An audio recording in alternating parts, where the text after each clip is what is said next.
and welcome to Start Being Visible. Now, in today's episode, I've got a really interesting guest for you. I'm going to read you her bio and then we're going to get into the conversation of why I actually wanted her on this show and all the great things that I'm pretty sure she's got to share that will help you learn about being visible in so many ways. So my guest on today's show is Rosie Parsons. Now Rosie is an award-winning brand and celebrity photographer who helps women in business to feel confident and real in their photos. Through her natural teaching style, she shows women how to master their phones to create stunning professional images that feel exactly like them. Her online course, Slay Your Selfies, has transformed the way female entrepreneurs present themselves online, making powerful personal branding accessible to all. Now, you already know I'm going to love this conversation because I love personal branding, but I don't do it from the image side of things because that's just not my gifting, right? But it's Rosie's. Now, Rosie and I have been connected on LinkedIn for, I don't know, a little while. I don't know how long it is. But she's one of those people, when her posts pop up on my feed, and they do pop up quite often, I look at it, I'm like, this woman's brilliant. She's clearly mastered the art of visibility. She's mastered how to communicate her brand in a fun way that connects with people, but brings her business. I'm like, I need to know how she mastered all this. So we have got to have a conversation on the Start Being Visible podcast. So Rosie, welcome to the show. Thanks. I'm very excited to be here. It's lovely. Oh, wonderful. So how long have you been on LinkedIn? Because I can't remember how we first connected or for how long, but how long have you been using LinkedIn actively? Oh gosh, long time. Probably, I don't know, like 10 years, something like that, I would think. Okay, wow. So take me through your journey because the personal brand photography, is that what you've always done, like from the beginning of your career? Is that a later life type of thing? Oh yeah, no, I haven't always done that. Actually, when I was younger, I wanted to work in the music industry. I was a huge Michael Jackson fan, and so I really wanted to be his like personal assistant. And I ended up, I did go to university. I studied music business there, and I ended up working for Tom Jones in the end. And I was his management assistant. So I was there for 5 years. And that was a really enjoyable job, and I sort of got to see, star power in action and just all the work behind the scenes and go on celebrity photo shoots there. And then I was doing a lot of work doing photography of like gigs and things like that, and learning how to take just as a hobby and take a big camera along to shows. And some of the other kind photographers at shows would show me how to use my camera, and it just sort of developed from there. And then I got into wedding photography and was doing that for quite a while. But then the children came along, and it was working every weekend just wasn't an option anymore. And I sort of had to play around with different photography and ended up thinking brand photography is what I really enjoy because I get to hang out with women who are people that I would want to be friends with anyway. So it's a really fun job where I get to like hang out with people that I really like all day. And from your photos, if you've never seen Rosie's photos, go check her out on LinkedIn. She posts photos and behind the scenes of her different clients. They really do look like a lot of fun. So that's definitely coming across on the scene.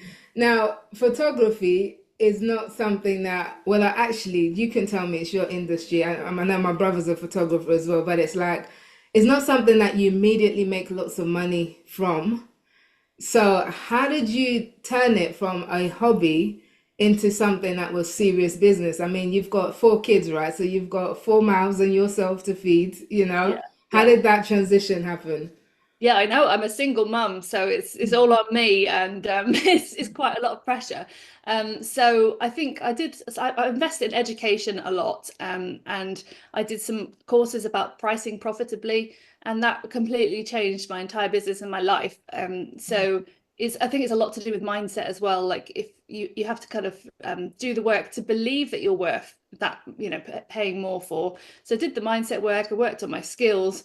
And I think once you combine having good skills and the mindset to believe that you're worth it, then when you go and charge more, then you believe it and then you can convey your value.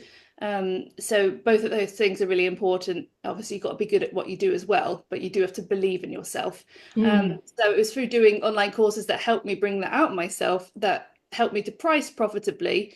And then from there, you can focus on being visible and bringing in work.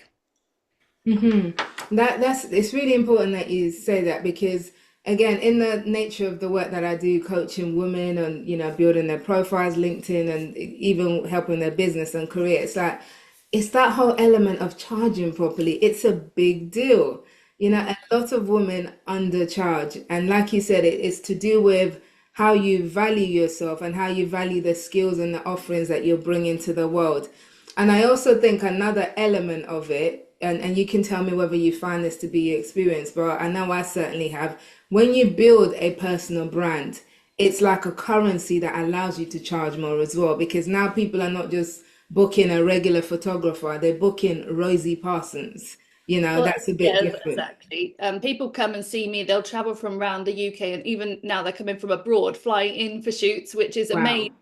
Yeah, and I think that is because I put myself out there, and I have like it's a process. You can't necessarily be brave to be entirely yourself and be kooky and a bit weird from the very beginning. But the more I started letting my real self out and being a bit silly and sharing videos and not necessarily worrying, like over analyzing, oh, I don't look quite right, and oh, I put on a bit of weight, and oh, I don't know if I want to do this. I just put it out there. I don't care. I'm just going to be visible.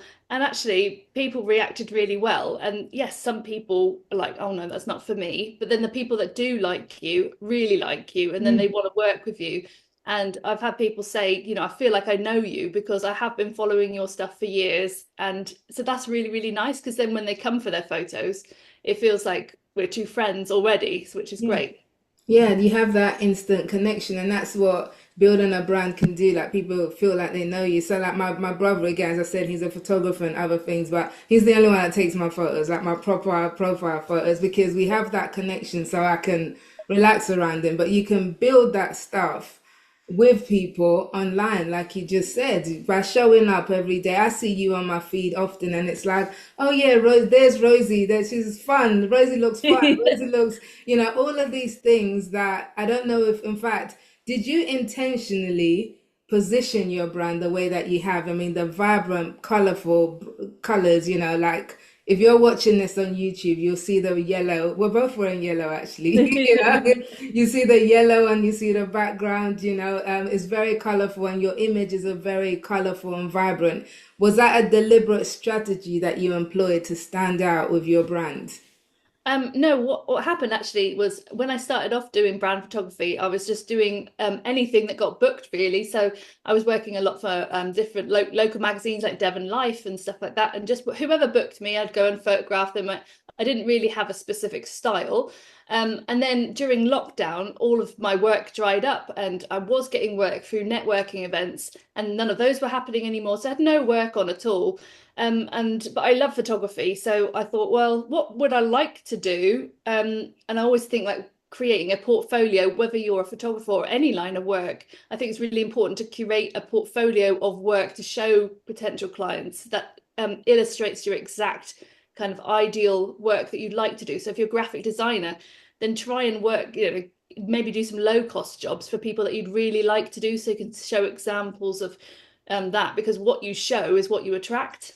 Hmm. Um, so during lockdown, I just contacted women who I admired, who I thought would be fun to work with, and I just thought I love color, and so I actually like went out and did some outdoor shoots, just like practicing, and then when I posted them, people loved them, and people really resonated with the color, and I thought, well, I'm onto something here because I'm really enjoying myself. I'm doing what I like, and it's bringing people to me as well. So I just went with it. Mm, yeah. So when did that light bulb go off for you that this combination of doing these fun, vibrant pictures and then putting it out there on LinkedIn was a winning combo? When did that go off for you? Oh, it's probably sort of like middle of the pandemic, really, as I started sharing more of those photos that I've been doing out and about. And my house was being renovated at the time, and I had in mind that I wanted to create a studio experience for people and to kind of, yeah, do the photos indoors because outdoors is always, dependent on the weather and things. So I thought, well, I'll try, like once the pandemic was over and we could be in the house, I'll try and bring, colourful backdrops into the photos and sort of be known for that. And so yeah, just that's all I showed. And yeah, sometimes I get booked for things that weren't colourful, but then I just wouldn't show them. And I think that's really important, to only show what you want to do. Mm. So you specialize in working with women to help them feel like comfortable in front of the camera. So how do you do that exactly? Do you whisper some magic words? Because when your pictures come out, there people look like, wow, they had the best time on the photo shoot, and you can see their natural selves, Yeah. coming across. How do you get them to open up in that way? Yeah, well, I think like when I was watching like past episodes of yours, and you've mentioned at the very beginning that you're a Christian, and so am I. And for me, loving people when they come through the door is really important to me, like helping them to feel like really valued. And so I want them to come and feel loved, valued, and seen. And so as soon as they step in the door, that's like the whole experience is about that, about celebrating them, about making them feel relaxed. We have hair and makeup as well. They have their favorite food on the table. And I'm just there to really encourage them and help bring out the confidence that they should have. Because, all the women that come and see me, they've all got their unique, amazing gifts. And yeah, we need to show that to the world. So Mm. I'm just there to encourage them. And then, when they've been with me, they'll usually have been here for like an hour and a half having hair and makeup, but we're having a bit of a laugh. And then I'll show them the poses as well, and I'll guide them through. And I am always cracking silly jokes and asking them weird questions and stuff to make them take the mind off things. And it is like having fun altogether. And that is why it's important when you put your personal brand out there to be really yourself, because then you attract people that like you. And then when they come and work with you, then you all get along and you all have a really nice time. So Mm. that's really important, because if you put out a fake persona online of what you think you should be, then you're going to attract people based on that, and then they're going to come and it's not going to mesh naturally. Yeah. And you can see the love that you have, for the people. I love that, the Christian element that you mentioned. You can see that love because, yeah, making people feel seen, especially in this world where it's like you can be in a crowded room and still feel alone. It's an amazing gift. It's something that's a real gift to people. So I really do love that you do that. So would you say then that the key to a great personal brand is to kind of put yourself out there and be yourself totally? And then if that is the case, what do you say to the people that say that, oh, well, I can't do that on LinkedIn because it's a professional platform? So how do you balance those two things? Yeah, well, I think you get more confident the more you do it. So I'm not expecting people to be able to go out there straight away and do like, unleash everything they, completely wild. But I've kind of like pushed the boundaries more and more as I've kind of done more, and people have reacted well to it, and that's given me confidence. But yes, be completely yourself, because there's other people out there who are like you and want to be themselves as well. But until you show up Mm. and if you're showing up and being yourself, then it gives them permission to do the same, and they'll start coming out of the woodwork and be like, oh, I really think that too. And yeah, I mean, always you want to, I think, approach everything with, kindness, love, and giving value, and then knowing what you have to contribute to the world and to contribute to other people's businesses is of value as well, and just sharing that really. And I think as long as your heart's in the right place, that you are trying to serve others, then you know people shouldn't have a problem with it. And yes, there might be a few people who sort of a bit miserable, but just block them. Just- Mm. Yeah, yeah. And that's good. So that's good. And have you had that? What's like the worst thing that somebody's kind of said to you? Have you had any online trolling, as a result of being so out there with yourself Yeah, on no, I haven't actually. I was kind of Wow. like trepidatious that I would, and I think that's what everybody worries about, isn't it? That I'm going to say the wrong thing, and then everyone's going to call me out on it. But no, everything's been really positive. And I think because the people that I add on LinkedIn or that I accept requests from are always people that I think are my ideal client, or people that I think, oh, I get along with them. And it might be that they're wearing, there was one lady, or like I spotted she had bright neon green glasses the other day, and I was like, oh, I've got to add her. There's all people that are like similar to me anyway. So I think yeah, I haven't had any, like they're all sort of generally kind people, and like if I had any trolling, I would just delete them and block them. But I haven't, like, it's all been positive, which is amazing, because I think, it's coming up to probably like, I don't know how many thousand, but probably 17 or 18,000 people following me now on LinkedIn, which is Mhm. great. And it's all really positive. So I would say if anybody's worried about getting trolled and like being themselves and then getting kicked back, just don't worry about it. Just start putting yourself out there and make sure that you're adding people that you think are your vibe and your tribe. Hmm. Yeah, and I think probably because you generate such positivity, it will take a real like ogre to find something mean to say about you. And also, I know that now I've got such a lovely group of people around me on LinkedIn and stuff that if anybody was nasty to me, I almost wouldn't need to defend myself. I'd just let everybody else do it for me, which would be nice.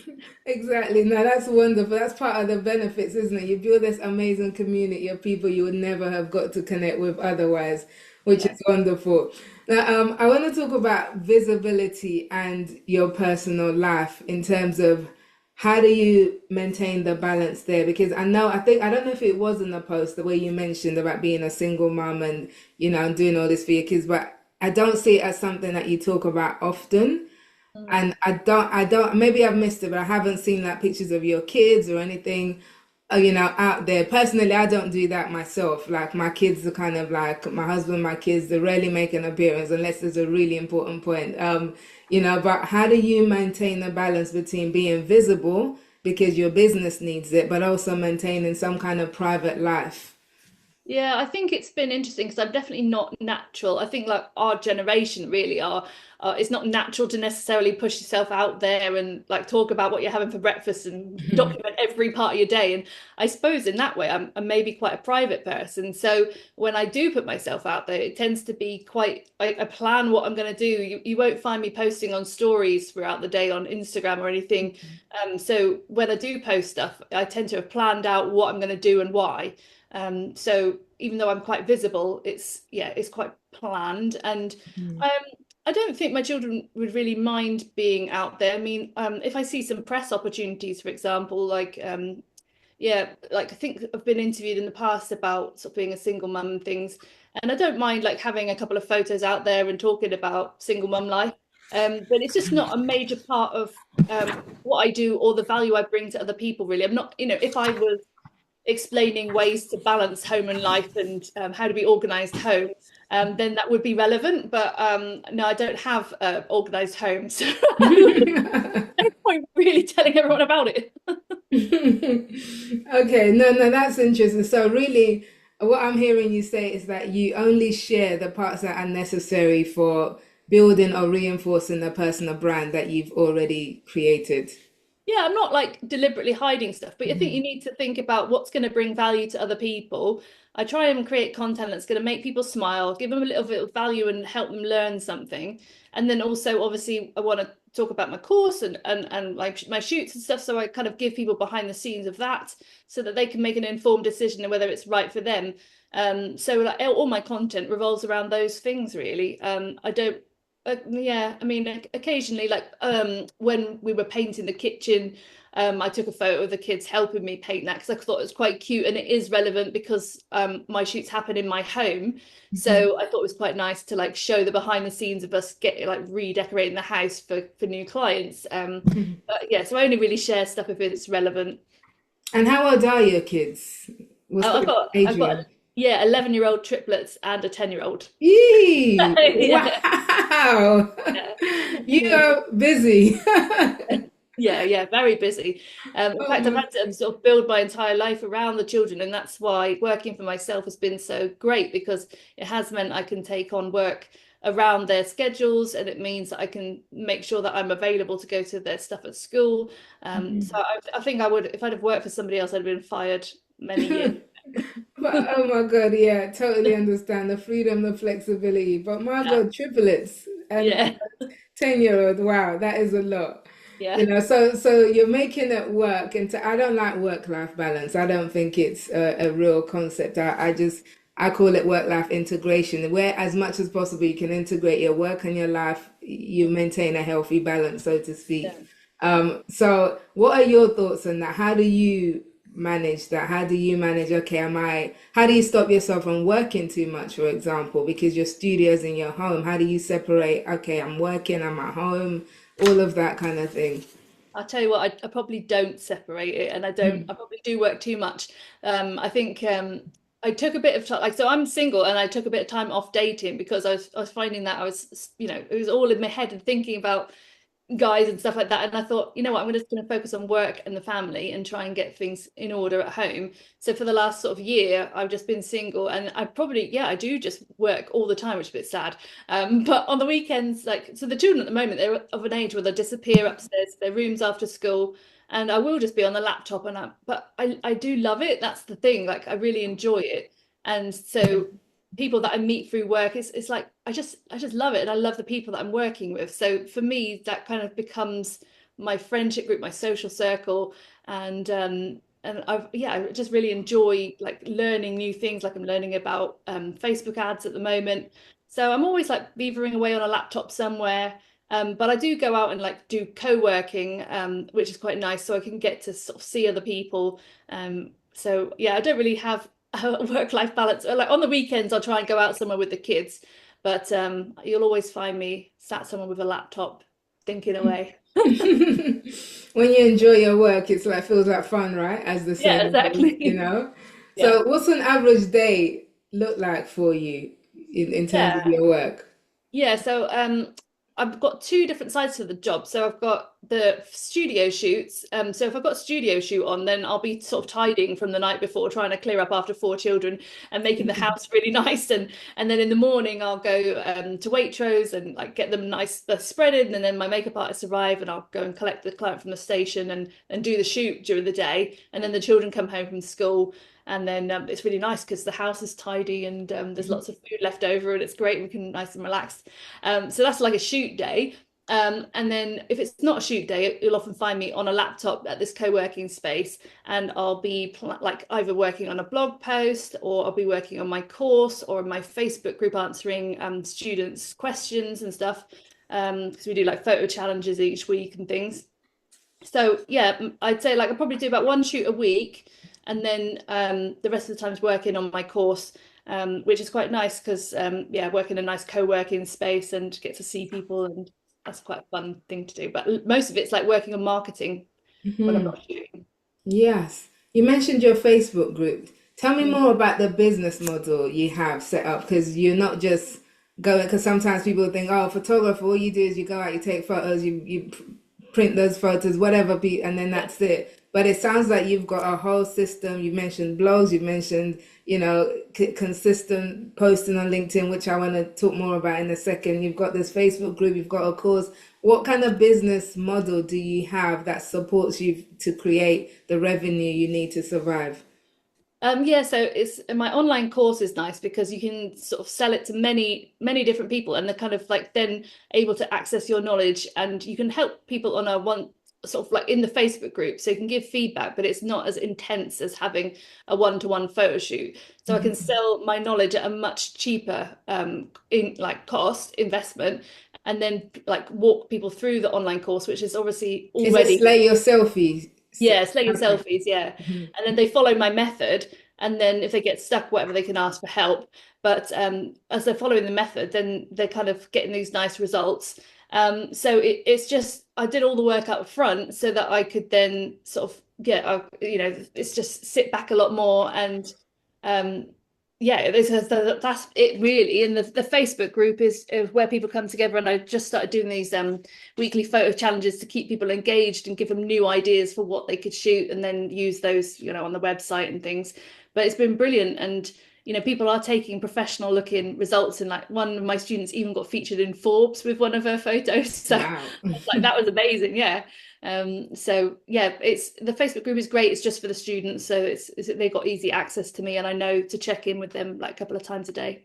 Is that hard work to maintain that community?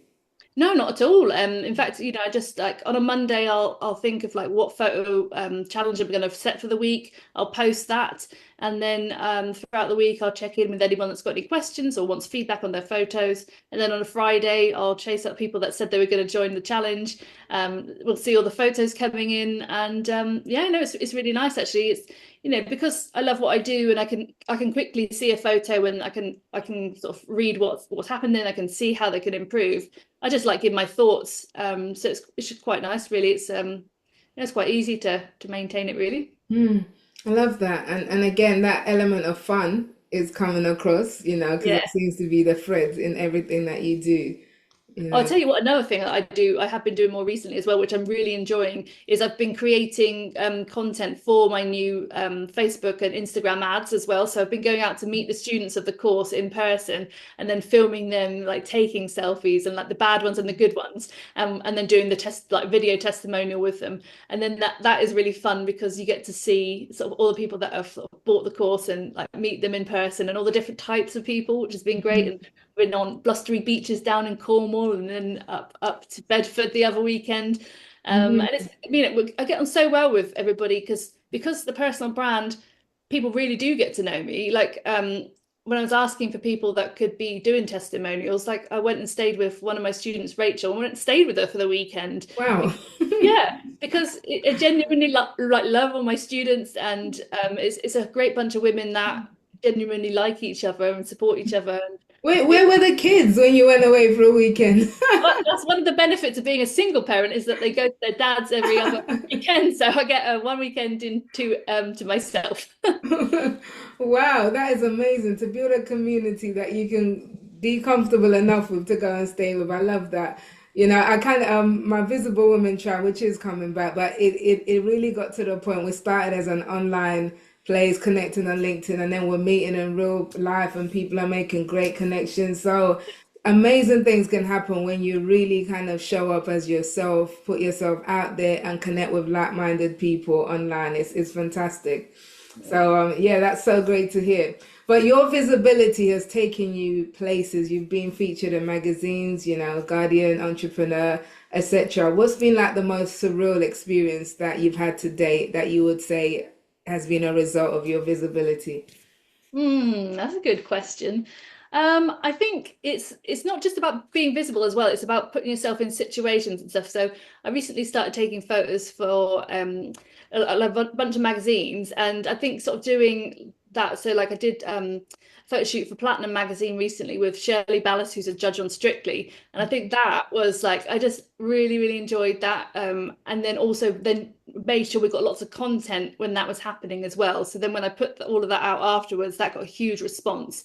So I think that's Was one of that paid or what did you offer? no, so that wasn't Okay. paid. Mm. Like sometimes you've got to look at opportunities and think, Yeah, will this PR. be in business? And I look at it like if I'm working with an influencer or something, then I would usually have to pay them.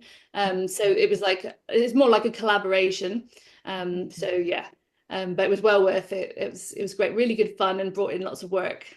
Yeah, no, that's so good, and that's a really important lesson as well because again, even though it's important, and we say show me the money and all of that stuff, and women we do need to get paid, absolutely, but there are times when the payment isn't money, Yeah. and that currency of influence is worth more than however little amount in comparison that you would have got out of that. So, is that something that you've done quite often to kind of leverage? To help you build your brand and build your reputation in this industry. So kind of collaborating where there's no money exchange, but it's got value for both parties. Yeah, I think collaboration is really important. I do that quite a lot. And like if I'm doing some of my posing tutorials and stuff for my reels, like the little videos that I post on LinkedIn, then I will try and work with people. I'll ask people who are more influential, who've got their own follower base, like if we can do a reel together. And then they'll get to have the photos afterwards for free for being in the reel and sharing it. So yeah, I do that kind of stuff quite a lot because it's all marketing and it's all about getting your name out there and getting your brand out there. Yeah. I want to talk about LinkedIn because LinkedIn is is that your main platform, would you say, by the way, that you put yourself out? It certainly was, but I think the only problem with LinkedIn is that I find the advertising side of it is a bit clunky and difficult to kind of get immediate results from. So over the last couple of months, I've been starting to kind of concentrate a bit more on Instagram, only because you can scale things with adverts easier on Mhm. Instagram for my course. Whereas on LinkedIn, I certainly get the most kind of bookings and stuff for photo shoots and things from LinkedIn, but it's limited as to like yeah, I get quite a lot of views if I'm posting a reel, like a fun posing reel. I might get 40 or 50,000 views, which is great. But then if I want to like share about the course, then it might not only it might get shown to hardly anybody. Um, Mm, and then unless I pay for advertising, and I just find it quite complicated to understand LinkedIn advertising. Whereas mhm. Facebook ads find a lot more easy. So now I'm spreading it between the two. Yeah, no, LinkedIn advertising is it's like one, it's way more expensive than Instagram and Facebook, but two, it doesn't quite flow as nicely. And the great thing about LinkedIn at the moment still, and I don't know how much longer that will be the case because gradually they've been making it harder and harder, is that you can still get, good, decent amount of visibility without paying for advertising. Yeah, Whereas you can forget about that on Facebook pretty much yeah, and yeah, Instagram, so you'll see it's be the same 10 friends to see all your posts, yeah, you yeah. know. But with LinkedIn, there was a point where I posted every day on LinkedIn, every weekday and some weekends, for about 4 years. And then I kind of stopped for about a year. Now I'm kind of back to like about 3 times a week and, I might get back to every day again if I want to. But what is your LinkedIn routine? Are you posting every day? Are you kind of what does that look like for you? What's your strategy for creating engaging Yeah, content on LinkedIn? I don't really have a strategy. I'm very like I've got an ADHD brain. I'm very like scatty, and also when I'm focusing on one thing, I tend to be only able to focus on one thing at a time. So at the moment, I'm focusing on advertising and creating those ad creatives, and working on those. So I've completely taken my eye off the ball of doing any social media posts. But there's only one of me, so is yeah, and then. So once the adverts have started running, I'll probably then look back at the social media posts and try and do them. But it's not very good, but I do probably just go in fits and spurts, just I do like a bunch of like I'll post 3 or 4 times in a week and then not anything for 2 weeks. I wouldn't recommend that, but I do it when the sort of inspiration strikes and I think, oh yeah, that's a good idea. And yeah, Yeah. I should be more disciplined about posting regularly, but I don't know. I mean, people seem to still see me on LinkedIn and so I think it's working all right. Yeah. I think it's because your posts are show stopping. No, thanks. They literally are kind of you're scrolling and most things are grey and text only, maybe a few selfies here and there, and it's like, oh, there's Rosie with a colourful photo or a little behind the scene video or something, and also sharing useful tips. So it's Yeah. not just you saying, hey, this is what I've been up to, like you're actually sharing useful tips for anybody who wants to kind of engage and take better photos and I think I can't remember what tip you shared, but I think I got it from you. I haven't used it yet, but I was like, oh, that's good about turning the camera up, like kind of upside down, so the angle is Yeah. different. I'm like, oh, I've never thought of that. I should try that. Haven't Yeah. tried it just yet, Yeah. but it's good to know, right? And that's how you kind of build a personal brand. When people associate you with something useful, oh, I learned photography tips from Rosie, and Yeah. she's the go-to person. Then for some of that audience, over time, it's like, oh, I need professional Yeah. photos. Guess Yeah. who I'm gonna think of? Yeah. Rosie. Exactly. So it's pretty genius way of doing And do you know that the biggest video views I've ever had though was on a video I did, which was an about me video, which I think is quite a nice thing people can do. Like, because people don't know when you say about I don't like post much about the children, but I did create this one video which was all about me and show people my life, like just the normal everyday things that I do. And that by far was my most popular video. I had 150,000 views. Yeesh. Yeah, so I keep that at the top of my profile now for people to see, and I think it's a nice little way for people to get to know me. How much do you use videos versus photos? Because again, videos as we're recording this are more and more on the rise, and LinkedIn are really kind of pushing for videos and giving it more visibility. How often do you post videos compared to photos and text? About half and half, I'd say. So I think videos are really nice because you get to see you moving and your personality and stuff. So that's really fun. But then photos, you can really curate exactly how you want to look and sort of have one core message. I think they're different things really, and I think you need both. Yeah. hmm So you have this course, Slay Your Selfies, and you Mm. talk about taking better selfies. Selfies used to be kind of a bad thing in terms of photography, like, oh, that person just used the selfie for their photo. I remember teaching LinkedIn courses like years ago, and I'll be like, don't just have a random selfie, of Yeah, yeah. yourself. Go get a professional photo, etc. But you're kind of turning that on its head and saying, actually, your selfie doesn't have to look rubbish. You can make it really good. So give us some Yeah. tips. Obviously, we can get your course for the full stuff, but how do we go about doing that? Yeah, it's all about learning your camera settings and stuff. And with the course, we use tripods and then a Bluetooth remote so that we can get further back. Because I think the major problem with a selfie is that you're holding it. But then, yeah, it's learning about lighting and composition and curating the space around you to then create a nice picture. And anyone can do that. And the good thing about phones is that they're as good as some of the old cameras. So, like, when I was a photographer 10 years ago, phones are probably better now than my camera was back then. So if you have the right knowledge, you can create photos that look like a professional took them, as long as you kind of understand light and understand posing and how to create the shot. But yeah, everything you need is in that smartphone, which is great. Mm. How do you pose without feeling awkward? Well, a really good tip is to add music. If you put your Mm. favorite music on, that can help a lot, a lot. And then it's about sort of bending everything, bending your elbows and getting different heights and stuff like that. But a lot of it is about practice as well, and like keep going and put music on and just keep trying really. And if you're doing a selfie, then you can see how it's looking in the camera, and just keep moving until it looks good. And then what do we do with these selfies once we have them? I mean, obviously, one of them we're going to use for our LinkedIn profile, maybe all our brand photos across the socials.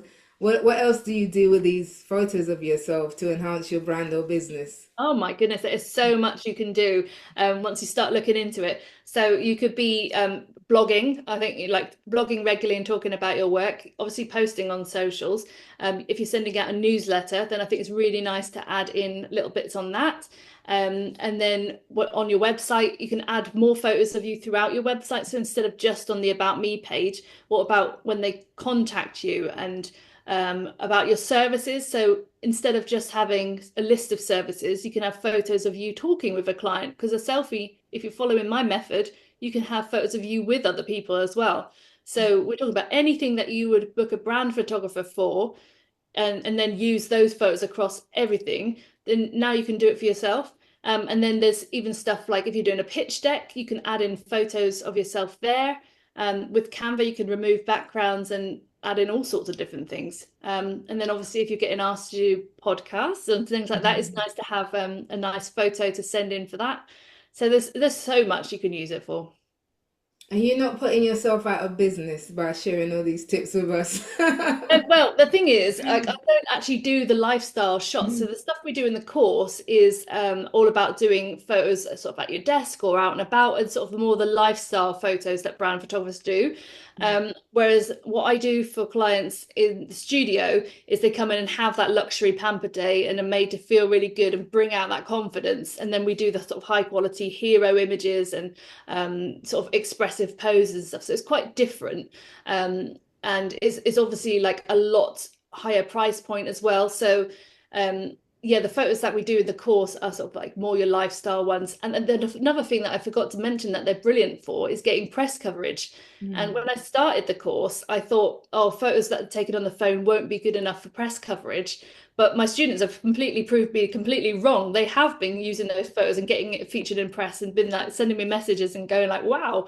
So that's been really exciting. So it means that if you kind of want to get featured in the press and you don't want somebody to say, "Oh, I would feature you. Have you got a photo?" And then you're like, "Oh, no." Panicking. Yeah. So that's why we try and get these photos done in advance, and so that you've got them ready to go. Um, Mhm. yeah. I kind of asked that question a bit tongue in cheek, really, because some people think like, oh, if I share all my business secrets out there, then no one is going to book my service. So they still have this mindset of I'm not going to put everything out. So with my content, I might give one out of five keys that's really helpful, and then hold back on the other four and make them sign up to my mailing list or jump through Yeah. some hoops. But that is, in my view, that's old school marketing stuff that doesn't actually work anymore. So how have you found that, that balance between putting out all the free stuff out there that people can gain and also leaving enough behind for people who want to pay for your services to still have value? Yeah, so I think I focus on the thing that's been most popular, which is the posing. People seem to really resonate with that more than anything, and that's quite easy and quick for me to create videos to show those. So I just focus on that aspect because I know people are going to enjoy it. And then, but that's only one part of making a really nice photo. So then they're kind of like, oh, I learned something interesting. I think Rosie's fun, and then let's have a look at her course. And actually in the course I can learn how to control all of my things, and because a good pose won't save a bad photo. You do need to learn about the lighting and the composition and the pose as well altogether. So I think people, it's a natural step. Then I think creating content, that's a natural step from your initial content into your paid things, paid offers, is really important. And then of course if you're doing the course, and you can either sort of spend like 300 doing the course, but you get my knowledge, but you have to put it into practice yourself, or you can pay more and I will bring my knowledge and make it all happen for you, and you don't have to worry about anything. So there's, the different levels of service. Mm. I love that. It is that whole thing of the implementation. So they don't just pay for the knowledge, but they also pay for the implementation and Yeah, the years of experience you have in this stuff as well. So yeah. which is awesome. So just a few more questions before I let you go. So somebody's listening to this and they're feeling kind of inspired and kind of excited about, building their personal brand, bringing themselves to the stage. What's the one biggest piece of advice that you would give them that you've found the most valuable in creating this personal brand that you've built over the years? I think it's sitting down and thinking about what you want to be known for, and like coming up with maybe 5 words that you kind of want associated with your brand, and then making sure everything you do like brings together those words. So for me, it's like colorful, playful, love, or making people feel loved. So everything I do, I think, is that bringing those things together. And I think if you do that, then you can create a really cohesive brand, and people will think of those things when they look at your brand, your website, and experience you. Yeah. Hmm. Do you think you're going to be a photographer for the rest of your life? I do really enjoy it, yeah, and so I probably want sort of the online course to take off more and more, and then I'll probably start doing sort of more creative photography, always with like a lot of color, but I'd like to get into more magazine work. So yeah, that's the plan. I love it. I love it. And then finally, like, so I want to know how we can connect with you, plug into your work, the course, everything that you've got going on. But what's next for you? Is there anything exciting coming up that you're particularly excited about in your business or anything like that you'd like to share with us? Well, I think I'm constantly looking at the course and ways to improve it. So I'm going to start like redoing it again and just constantly re-updating it. So I'm going to be working on that next, and then launching it. So it's just sort of relaunch it into the UK, and then as that grows, I'll launch it in America and Australia and sort of around the world, global. Wow, love Yeah. it. Yeah, and then we'll see where it goes from there, really. Big vision. I love it. Absolutely love it. I'm sure that with the way that you've been going, I won't be surprised if that happens sooner than you think. So that is fantastic. Well, Rosie, that is amazing. Where can we connect with you? Is it LinkedIn? Is it Instagram? Is there a website that we can Yeah, sure. plug So into? the course is at slayyourselfies.com. And then my main photography website is rosieparsons.com. And then I'm on LinkedIn, if you just search my name, Rosie Parsons, and I'm on Instagram as Rosie Parsons Photography. Brilliant. Love it. And I'll get those all added to the show notes as well. But it's been wonderful speaking to you. I'm so glad that I got to meet the colorful lady on my feet. It's been really fun. Thanks very much for You having know, me. no, that's wonderful. Thank you so much, Rosie, for sharing, and definitely look forward to plugging into more of your work in the weeks, months, and years to come.